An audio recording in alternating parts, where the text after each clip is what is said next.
I can still hear the crack in her voice when she said it, even though her eyes never showed an ounce of regret. We were sitting at the dining table, the one we had carefully chosen together back when we first moved into our home. I thought it would be another ordinary night. Maybe she'd vent about her job, maybe brag about her new workout routine. But instead she set her fork down, locked eyes with me, and said with unsettling calm, "I'm moving in with Anthony. We're having a baby." For a split second, it felt as if the entire world had stopped. My wife, the woman I had built my life around, had just ripped away the ground beneath my feet without a flicker of hesitation. At first, I honestly thought it had to be some twisted attempt at humor. I even let out a laugh, waiting for her to laugh too. But her face stayed stone cold. She wasn't joking. The weight in my chest was crushing, like my heart had been slammed against stone. And the first question out of my mouth wasn't, why? It was, when? When had she decided that the promises we made meant nothing? When did Anthony, the coworker she always called just a friend, become more important than the husband who stood by her through everything? She didn't hesitate. She admitted it had been happening for months. She said she was tired of pretending, tired of living a life she didn't want. I wanted to explode, to scream, to flip the table the way it always happens in movies. But I didn't. I just sat there, numb, quiet, too calm, so calm that it unsettled her. She expected me to beg, to argue, to cry. Instead, I let her words hang heavy in the silence. Then I asked the question that finally broke through her mask. "And you thought I wouldn't figure it out on my own?" That's when I saw it. A flicker of fear. Because the truth was, I already knew. The late-night meetings, the sudden obsession with her looks, the way she never let her phone out of sight. I'd noticed all of it. I even followed her once, and sure enough, she went straight into Anthony's apartment. I had been bracing for this day, though it didn't dull the knife when it cut. What she never expected was that I had been a step ahead of her all along.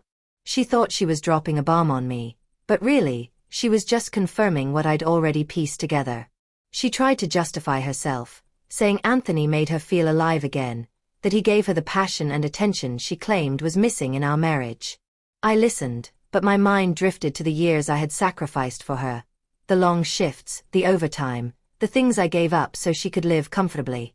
I wasn't perfect, but I was loyal. And loyalty clearly wasn't enough. My silence unnerved her so much that she finally blurted, "Well, aren't you going to say something?" I leaned back, met her gaze, and replied with a steady voice, "Good luck.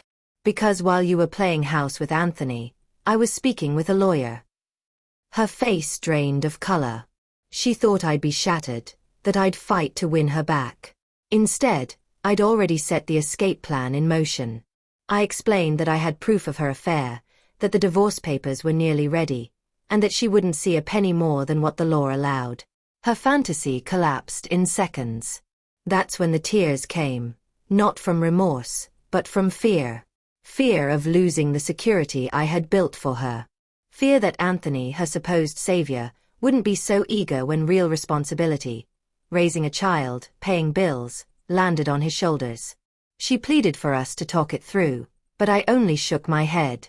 "You made your choice," I told her. "Now you live with it." The weeks that followed passed in a blur. She packed her things and moved into Anthony's place. I signed the divorce papers without a tremor in my hand.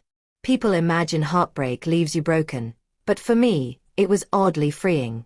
I had already mourned the loss of our marriage long before she confessed. By the time she left, I was already facing forward. Months later, a mutual friend mentioned that her perfect new life wasn't so perfect after all. Anthony struggled with the weight of bills and the reality of her pregnancy. Rumors spread that he wasn't as committed as she thought he'd be. That didn't surprise me. Men like him thrive in the shadows but falter in daylight. I didn't gloat when I heard it. I simply felt closure. She had made her choice, and now she had to live with it. As for me, I rebuilt. I reconnected with old friends, picked up hobbies I had abandoned, and for the first time in years, I felt genuinely free. That night at the table, my calm reply stunned her into silence. But in truth, it liberated me.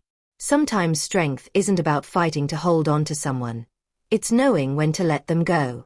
And when I let her go, I realized I hadn't lost anything at all. She had.